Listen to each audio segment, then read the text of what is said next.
সুপ্রভাত। গ্রামীণ কৃষি কথার পক্ষ থেকে আমি দুর্যোধন মণ্ডল।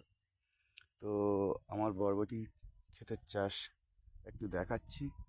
যদিও খুব বর্ষা, আজ প্রায় 1.5-2 মাস ধরে বর্ষার মধ্যেও কিছু গাছ খারাপ হয়েছে।